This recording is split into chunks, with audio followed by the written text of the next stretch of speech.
আসসালামু আলাইকুম ওয়া রাহমাতুল্লাহি ওয়া বারাকাতুহু। বিসমিল্লাহির রহমানির রহিম। সুপ্রিয় দর্শক মণ্ডলী, আশা করি মহান আল্লাহ পাক রব্বুল আলামিনের অশেষ মেহেরবানিতে আপনারা সকলেই অনেক ভালো আছেন।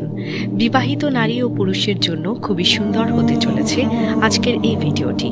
খুবই বিশেষ এবং গুরুত্বপূর্ণ হতে চলেছে আজকের এই ভিডিওটি, কেননা আমরা আজকে এমন 5টি ভুলের কথা জানতে চলেছি যা স্বামী এবং স্ত্রী সহবাসের পরপরই করে থাকে, আর এই কাজগুলো করার পরে তাদের আফসোস করা ছাড়া আর কোনো রাস্তাই খোলা থাকে না।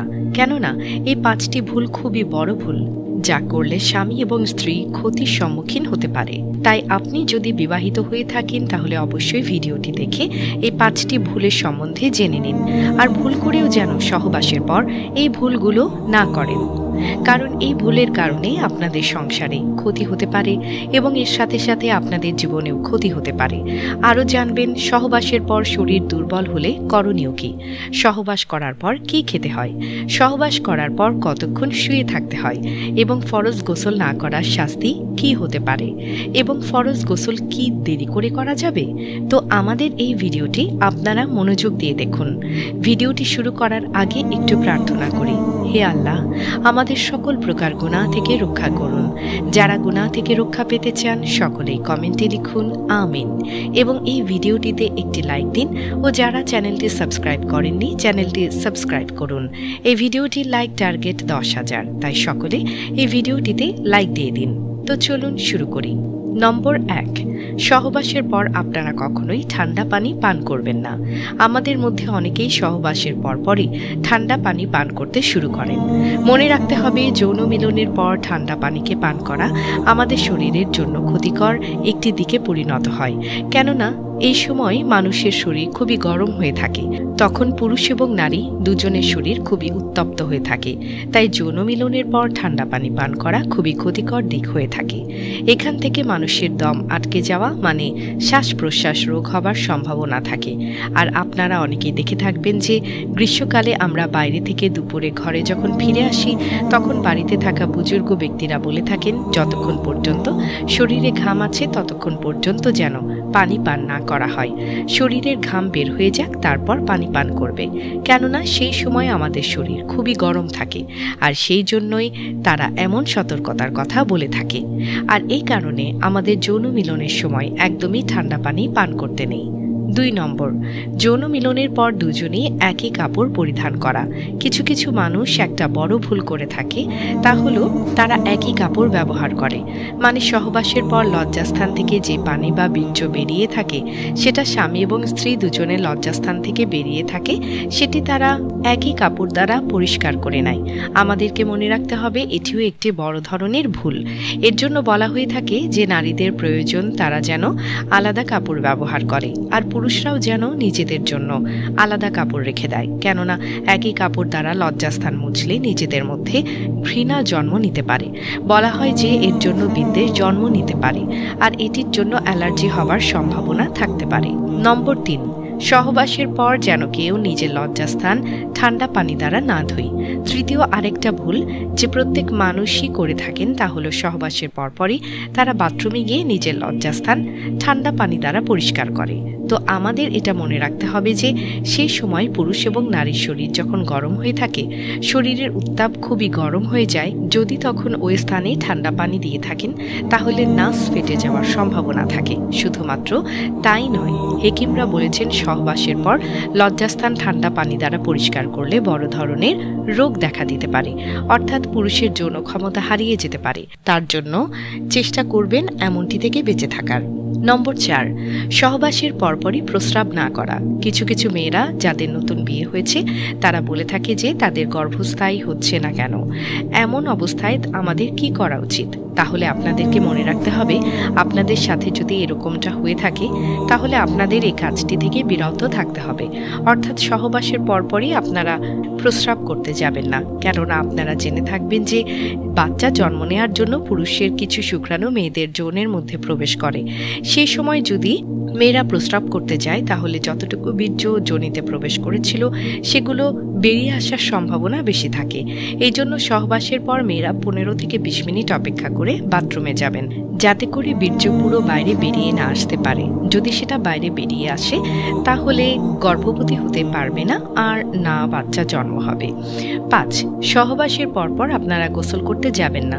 কিছু মানুষের স্বভাব এমন হয়ে থাকে যে তারা সহবাসের পরে বাথরুমে গিয়ে গোসল করে নেয়। আপনাদেরকে মনে রাখতে হবে এটিও একটি বড় ধরনের ভুল, কেননা এই সময় শরীর খুবই উত্তপ্ত থাকে, আর শরীর গরম থাকলে কি কি ক্ষতি হয় তা আমরা প্রথম পয়েন্টেই জেনে গিয়েছি।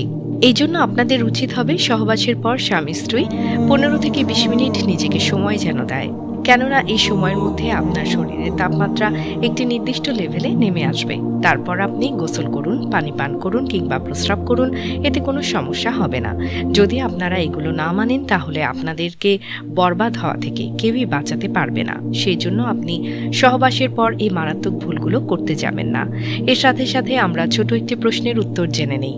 বীর্য নির্গত হয়ে গেলে বা অপবিত্র হয়ে গেলে কিভাবে পবিত্র হবে, অর্থাৎ ফরজ গোসল কিভাবে করবে? 1. নাকে পানি দেবেন নরম মাংস পর্যন্ত 3 বার। 2. গড়গড়া কুলি করবেন 3 বার। 3. সমস্ত শরীর ধৌত করে নেবেন খুব ভালো করে। আর হ্যাঁ, যে কাপড়টি পরেছিলেন সে কাপড়টি ভালো করে ধুয়ে নেবেন। যদি ডিটারজেন্ট থাকে তাহলে তা দিয়ে ধুয়ে নেবেন, আর যদি না থাকে তাহলে 3 বার আলাদা আলাদা পানিতে ধুয়ে নেবেন। এর সাথে সাথে আপনারা গোসলের ফরজকে এইভাবে মনে রাখতে পারেন যে গোসলের 3টি ফরজ হলো নাকে পানি, গড়গড়া কুলি ও সমস্ত শরীর ধৌত। এবার জেনে নিন আরও একটি গুরুত্বপূর্ণ তথ্য। ফরজ গোসল কি দেরি করে করা যায়? সবার জন্য জানা অনেক বেশি জরুরি। ইসলামী শরীয়তের দৃষ্টিতে অপবিত্রতা 2 প্রকার, মানসিক এবং শারীরিক। কুফর থেকে ইসলামে প্রবেশের মাধ্যমে মানসিক অপবিত্রতা দূর হয়। একইভাবে শারীরিক অপবিত্রতা থেকে পবিত্র হওয়ারও নির্ধারিত পদ্ধতি ইসলাম সুস্পষ্ট করে দিয়েছে। তবে ইসলাম শারীরিক অপবিত্রতাকে 2টি শ্রেণীতে ভাগ করেছে। ফরজ গোসল দেরি করে করা ইসলামী শরীয়তের দৃষ্টিতে অপবিত্রতা 2 প্রকার, মানসিক এবং শারীরিক। কুফর থেকে ইসলামে প্রবেশের মাধ্যমে মানসিক অপবিত্রতা দূর হয়। একইভাবে শারীরিক অপবিত্রতা থেকে পবিত্র হওয়ারও নির্ধারিত পদ্ধতি ইসলাম সুস্পষ্ট করে দিয়েছে। তবে ইসলাম শারীরিক অপবিত্রতাকে 2টি শ্রেণীতে ভাগ করেছে। যে ধরনের অপবিত্রতা থেকে উজু করেই পবিত্র হওয়া যায়, গোসল আবশ্যক নয়, এ ধরনের অপবিত্রতাকে নাজাসাতে খফিফা বলা হয়। আর যে ধরনের অপবিত্রতা থেকে গোসল ছাড়া পবিত্র হওয়ার উপায় নেই, ফাকিহীদের পরিভাষায় তাকে নাজাসাতে গালিজাহ বলে। পেশাব, পায়খানা ইত্যাদি জাতীয় অপবিত্রতা থেকে পবিত্র হওয়ার জন্য উজু করে নেওয়াই যথেষ্ট। কিন্তু পুরুষ নারীর এমন কিছু গোপন বিষয় আছে যেসব কারণে অপবিত্র হলে গোসল না করা পর্যন্ত শরীর পবিত্র হয় না। এ ধরনের অপবিত্রতা থেকে পবিত্র হওয়ার জন্য গোসল করা ফরজ। প্রশ্ন হলো, ফরজ গোসল কি দেরি করে করা যায় নাকি সঙ্গে সঙ্গেই করে নিতে হয়? গোসল ফরজ অবস্থায় অনেকের মনে এক ধরনের পাপবোধ কাজ করতে থাকে। এমন কথাও শোনা যায়, যতক্ষণ ফরজ গোসল করা না হয় ততক্ষণ পর্যন্ত আমলনামায় ফেরেশতারা গুনাহ লিখতে থাকে। কোনো কোনো সুফি এ কথাও বলেছেন, ফরজ গোসল অবস্থায় মাটিতে পা রাখলে মাটি অভিশাপ দিতে থাকে। আসুন জেনে নেই এই বিষয়ে শরীয়ত কি বলে। 1. ফরজ গোসল যথাসম্ভব দ্রুত করে নেওয়া মুস্তাহাব বা ভালো, ওয়াজিব বা আবশ্যক নয়। 2. অপবিত্র অবস্থায় থাকার সময়টুকু গুনাহ লেখা হয়। ওই সময় মাটিতে পা রাখলে মাটি অভিশাপ দেয়, এ ধরনের কথা প্রসিদ্ধ হাদিসের কিতাবগুলোতে পাওয়া যায় না। 3. ফরজ গোসল দেরি করেও করা যায়, তবে এক্ষেত্রে সুন্নত হলো ভালো করে উজু করে নেওয়া। হযরত আয়েশা রাদিয়াল্লাহু তাআলা আনহু বলেন, রাসূল সাল্লাল্লাহু আলাইহি ওয়াসাল্লামের গোসল ফরজ হলে তিনি যদি পরে গোসল করতে চাইতেন কিংবা কিছু খেতে অথবা ঘুমাতে চাইতেন তাহলে নামাজের উজুর মতো করে উজু করে নিতেন। মুসলিম শরীফ, হাদিস নম্বর 305। 4. গোসল ফরজ অবস্থায় মনে মনে যে পাপবোধ আসে তা ঠিক নয়। হযরত আবু হুরায়রা রাদিয়াল্লাহু তাআলা আনহু বলেন, একবার আমার গোসল ফরজ হলে রাসূল সাল্লাল্লাহু আলাইহি ওয়াসাল্লাম আমাকে ডেকে তার সঙ্গে খেতে বললেন। তিনি আমার হাত ধরতে চাইলেন। আমি হাত গুটিয়ে নিয়ে বললাম, হে আল্লাহর রাসূল সাল্লাল্লাহু আলাইহি ওয়াসাল্লাম, আমি তো অপবিত্র। রাসূল সাল্লাল্লাহু আলাইহি ওয়াসাল্লাম বললেন, মুমিন কখনো অপবিত্র হয় না। তিরমিজি শরীফ, হাদিস নম্বর 121। হাদিসটি বুখারী ও মুসলিম শরীফে বর্ণিত হয়েছে। 5.